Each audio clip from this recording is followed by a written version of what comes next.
कैसे हो आप। Welcome back to chemistry with Indira. अगर आपको मेरा चैनल अच्छा लगता है तो please subscribe my channel, like कीजिए और अपने दोस्तों को भी शेयर कीजिए जिससे उनको भी पढ़ने में सुविधा हो। चलिए बात करते हैं हम अफबाउ के सिद्धांत की। ये सिद्धांत हमें ये बताता है कि जो परमाणु होता है उसके अंदर जो इलेक्ट्रॉन्स पाए जाते हैं उन्हें कक्षाओं में भरा जाता है। तो उस कक्षा में पहले इलेक्ट्रॉन जाएंगे जिस कक्षा की ऊर्जा कैसी होती है, कम होती है, और उसके बाद में फिर इलेक्ट्रॉनों को ऊर्जा के बढ़ते हुए क्रम में भरा जाता है। मतलब पहले इलेक्ट्रॉन उस कक्षा में जाएंगे जिसकी ऊर्जा कम है और उसके बाद में फिर जिसकी ऊर्जा ज़्यादा है उस कक्षा में इलेक्ट्रॉनों को भरा जाएगा। मतलब इस सिद्धांत को हम सिंपल से लैंग्वेज में समझ सकते हैं कि किसी भी कक्षा या उप कक्षा में इलेक्ट्रॉनों को हमेशा ऊर्जा के बढ़ते हुए क्रम में भरा जाता है। अर्थात पहले इलेक्ट्रॉन कम ऊर्जा वाले कक्षक में जाते हैं तथा बाद में अधिक ऊर्जा वाले कक्षक में भरे जाते हैं। इस सिद्धांत में अफबाउ का जो अर्थ होता है ना, उसका अर्थ होता है निर्माण करना, मतलब आगे से आगे बढ़ाते जाना उस चीज को। ठीक है, तो चलिए हम इसको एक चित्र के द्वारा, या इसने अफबाउ ने एक चित्र बताया था जिसके द्वारा हम इलेक्ट्रॉनिक विन्यास को ज्ञात करते हैं, और ये इलेक्ट्रॉनिक विन्यास हमारे बहुत काम आता है। ठीक है, जितने भी परमाणु हैं, जैसे अभी हमने पहले जो सामान्य इलेक्ट्रॉनिक विन्यास देखा था उसमें था कि भी पहली कक्षा में 2 इलेक्ट्रॉन आते हैं, अगली वाली कक्षा में 8 आते हैं, फिर 8 आते हैं, फिर 18, फिर 32। लेकिन ये वाला फॉर्मूला जो होता है वो 20 परमाणु क्रमांक तक तो आसानी से लागू हो जाता है। लेकिन जब बात करें हम परमाणु क्रमांक 21 से लेकर आगे तक के तत्वों की, तब उसके लिए ये सारी चीज़ें बहुत मुश्किल हो जाती है हमारे लिए लागू करना। तब हम इस सिद्धांत का सहारा लेकर हम क्या करते हैं, परमाणुओं का इलेक्ट्रॉनिक विन्यास लिखते हैं। चलिए हम इसको बनाना स्टार्ट करते हैं। चलिए आप आपकी कॉपी में, सभी की कॉपीज में इस तरह की लाइन होती है, तो आप यहाँ पर 1 से 7 तक की पहले गिनती लिखेंगे। 1 2 3 4 5 6 और 7। 1 से 7 तक सभी अपनी अपनी कॉपी में गिनती लिखेंगे। फिर चलिए मैं थोड़ा सा इसके बारे में सिंपल से जानकारी देती हूँ कि हमें पता है कि कोई भी परमाणु होता है उसके मध्य में क्या पाया जाता है, नाभिक पाया जाता है। इससे पहले वाली वीडियोस में भी आपको मैंने बताया था कि जो पहली वाली कक्षा होती है उसके अंदर सिर्फ एक उपकक्षा होती है जिसको बोलते हैं हम एस। अगली वाली जो कक्षा होती है उसके अंदर 2 उपकक्षाएं होती है, एस और पी। अगली वाली जो तीसरी वाली कक्षा होती है उसके अंदर 3 उपकक्षाएं होती है, एस, पी और डी। ऐसे ही चौथी वाली जो कक्षा होती है उसके अंदर 4 उपकक्षाएं होती है, एस, पी, डी और एफ। इसी को ध्यान में रखते हुए हम अफबाउ के सिद्धांत को बनाएंगे। तो अब हम अगली वाली में, फर्स्ट वाली कक्षा में सभी के अंदर आप देख रहे हैं एस कक्षा के, तो S S S S S और एस। ठीक है, अब बात करते हैं हम सेकंड से शुरू करेंगे क्योंकि दूसरी वाली कक्षा में हमको पी उपकक्षा मिलेगी, तो इसलिए 2 से लेकर 7 तक 2p 3p 4p 5p 6p और 7p।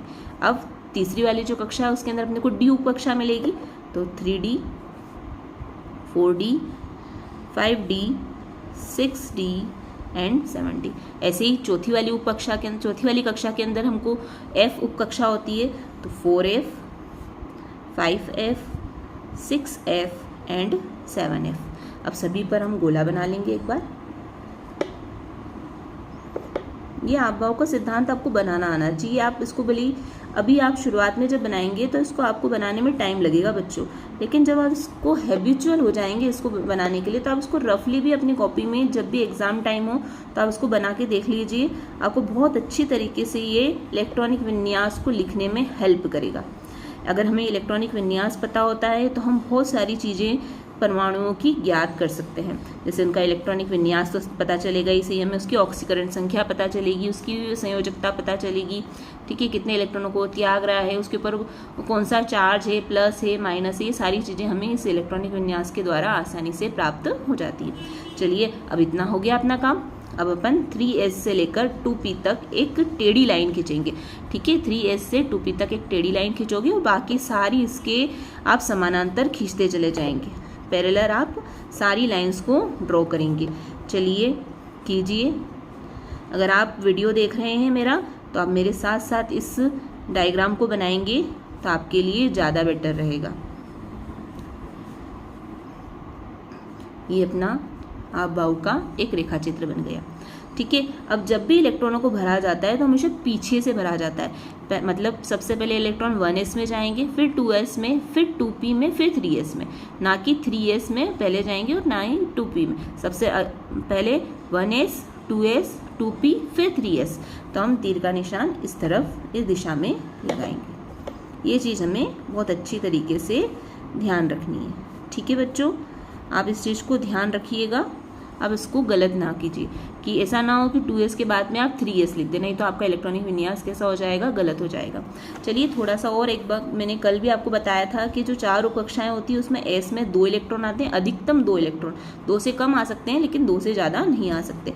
जो p उपकक्षा होती है उसके अंदर 6 इलेक्ट्रॉन आते हैं, d उपकक्षा के अंदर 10 इलेक्ट्रॉन आते हैं और f उपकक्षा के अंदर 14 इलेक्ट्रॉन आते हैं। अधिकतम इलेक्ट्रॉनों की संख्या इतनी हो सकती है, इससे कम आ सकते हैं लेकिन इससे ज़्यादा इलेक्ट्रॉनों को हम नहीं भर सकते। अब इलेक्ट्रॉनिक विन्यास लिखते हैं। सबसे पहले 1s में जा रहा है तो 1s 2, 2s 2, 2p 6, 3s 2, 3p 6, 4s 2, 3d 10, 4p 6, 5s 2, 4d 10, 5p 6, 6s 2, 4f 14, 5d 10, 6p 6, 7s 2। ऐसे ही हम आगे से आगे बढ़ते जाएंगे।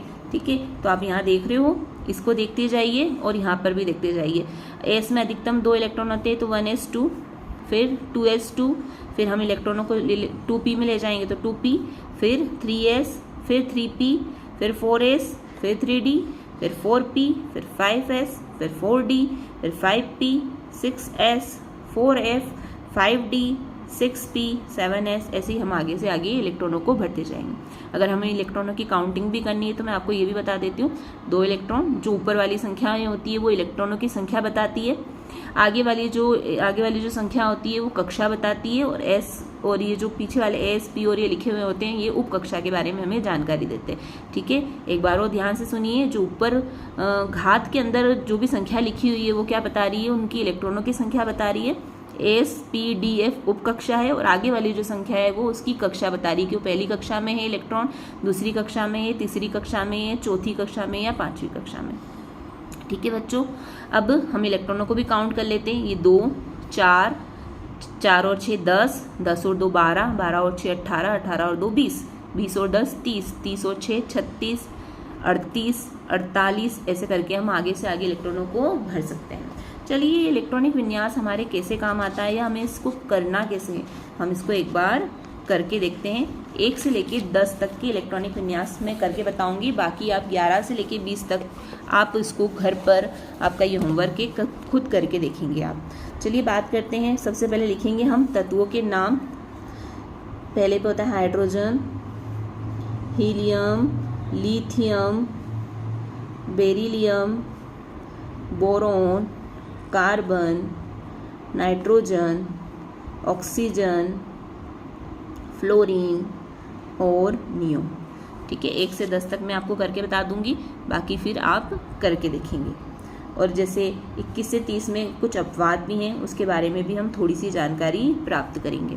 चलिए बात करते हैं हाइड्रोजन। हाइड्रोजन का परमाणु क्रमांक 1 होता है और इसके पास में एक ही इलेक्ट्रॉन होता है, तो 1 इलेक्ट्रॉन होगा तो 1s1।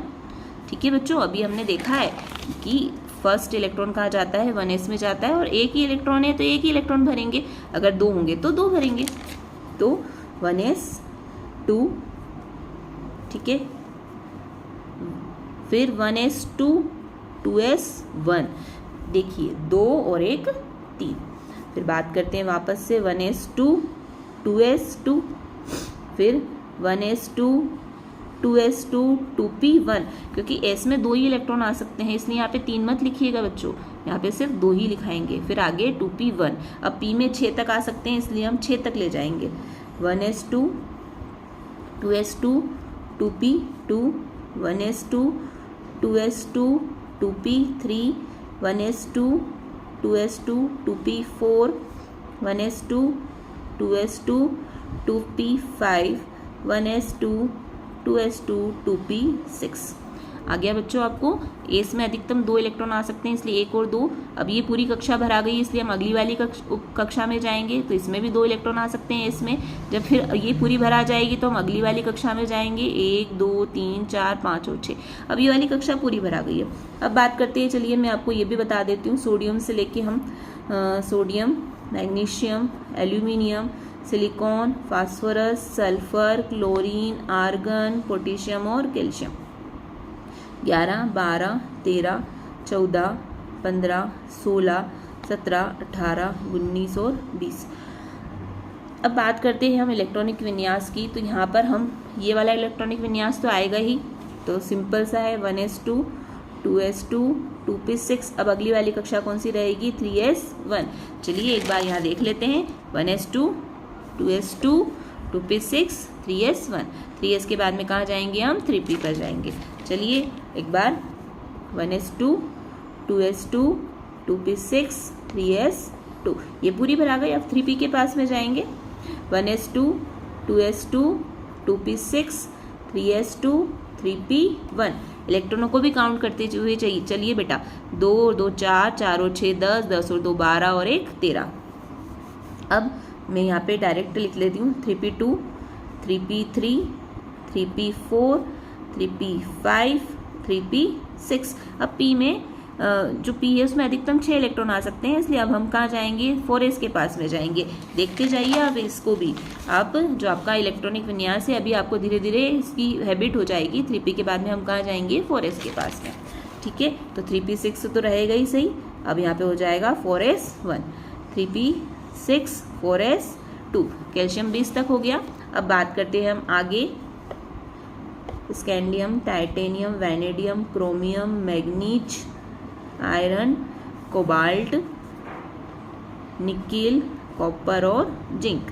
21 22 23 24 25 26 27 28 29 30। इसीलिए मैंने आपको कम से कम 1 से लेकर 30 तक आपको परमाणु क्रमांक, उनके तत्वों के प्रतीक चिन्ह और उनके नाम हमें बहुत अच्छे तरीके से याद होने चाहिए। धीरे धीरे आप इसको रोज प्रैक्टिस कीजिएगा बच्चों, आपको अच्छी तरीके से ये चीज़ कंटिन्यू हो जाएगी। चलिए एक बार हम पूरा इलेक्ट्रॉनिक विन्यास लिखेंगे, 1s2 2s2 2p6 3s2 3p6 4s2। अब काउंट कर लीजिए एक बार, 2 2 4 10 2 12 6 18 और 2 20 और 1 21। तो यहाँ पर हम आएंगे 3d1 के पास में। ठीक है, अब यहाँ पे हम लिखेंगे 3d2।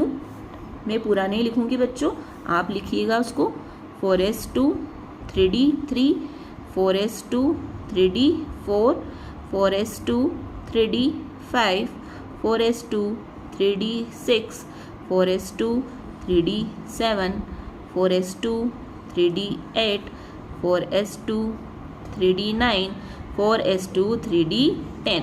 अब बात करते हैं हम बच्चों, इस पृष्ठ सारणी में जो 21 से लेकर 30 तक के तत्व होते हैं, उसके अंदर 2 तत्वों में अपवाद होते हैं। एक होता है क्रोमियम और एक होता है कॉपर। अब ऐसा अपवाद क्यों होता है, क्योंकि जो डी कक्षक होता है ना, उसमें अधिकतम उसका जो अर्धपूरित इलेक्ट्रॉनों की संख्या होती है वो 5 होती है, और अगर उसमें पूर्ण पूरित होते हैं तो उसमें इलेक्ट्रॉनों की संख्या होती है 10। मतलब इन दोनों ही स्थितियों में एक ऐसा होता है, ज़्यादा स्थायी होता है। कैसा होता है बेटा, ज़्यादा स्थायी होता है। तो अगर यहाँ पर हमें ऐसी स्थिति देखने को मिले तो वो क्या चाहेगा, प्रत्येक तत्व ये चाहता है कि वो कैसा हो रहे, स्थायी रहे। स्थायी रहे इसलिए वो क्या चाहेगा कि अपना स्थायित्व प्राप्त करना चाहेगा। अब बात करते हैं, जब यहाँ पर क्रोमियम की बात करते हैं, उसका परमाणु क्रमांक होता है 24। तो यहाँ पर कैसी स्थिति बन रही है, 3d4 की स्थिति बन रही है। अब 3d4 की स्थिति बन रही है तो ये चाहेगा कैसा, ये चाहेगा कि मैं स्थायी हो जाऊँ। तो ये इलेक्ट्रॉनिक विन्यास ना लिखकर हम यहाँ पे इलेक्ट्रॉनिक विन्यास लिखते हैं 4s1 3d5। कौन सा वाला इलेक्ट्रॉनिक विन्यास लिखोगे बेटा, 4s1 3d5, क्योंकि जो डी इलेक्ट्रॉन है, जो डी कक्षक है, वो ये चाहता है कि मैं स्थायी हो जाऊं। तो इससे क्या करता है, इस कक्षक से क्या करता है, एक इलेक्ट्रॉनों को उधार ले लेता है। इसी कैसे हम बात करते हैं जब कॉपर की बात करते हैं, जब हम कॉपर की बात करते हैं तो उसका परमाणु क्रमांक कितना होता है, 29। उसकी अंतिम कक्षा में जो डी उप कक्षा होती है उसके अंदर 9 इलेक्ट्रॉन होते हैं। अब 9 इलेक्ट्रॉन है, वो क्या चाहेगा कि भाई मैं भी स्थायी हो जाऊं। तो वो इससे क्या करता है, एक इलेक्ट्रॉन को उधार ले लेता है और उसका इलेक्ट्रॉनिक विन्यास हो जाता है 4s1 और 3d10। तो अगर कभी भी एग्जाम में आपको इन दोनों के ऊपर इलेक्ट्रॉनिक विन्यास पूछे जाते हैं बहुत सी बार कि इन दोनों के इलेक्ट्रॉनिक विन्यास पूछे जाते हैं, तब आप इन दोनों के इलेक्ट्रॉनिक विन्यास को ये ना लिखते हुए कौन से वाले इलेक्ट्रॉनिक विन्यास लिखोगे, ये वाले लिखोगे। ठीक है, ध्यान रखना है आपको, ये दोनों ही बहुत महत्वपूर्ण है, बहुत बार परीक्षा में पूछे गए हैं। तो अगर इलेक्ट्रॉनिक विन्यास 4s1 3d5 लिखा हुआ आता है तो यही सही कहलाएगा। अगर कारण पूछा जाता है तो जो डी कक्षक होता है वो अर्धपूरित या पूर्ण पूरित होने पर कैसा होता है, ज़्यादा स्थायी होता है, इसीलिए हम इसका ये वाला इलेक्ट्रॉनिक विन्यास लिखते हैं। चलिए बच्चों, आप इस इलेक्ट्रॉनिक विन्यास को लिखने की प्रैक्टिस कीजिएगा और आप बाव का जो मैंने आपको रेखा चित्र बनाना सिखाया है उसकी भी प्रैक्टिस कीजिएगा। अगर आपको मेरा वीडियो अच्छा लगता है तो please subscribe my channel and like कीजिए, शेयर कीजिए अपने दोस्तों को भी। Thank you.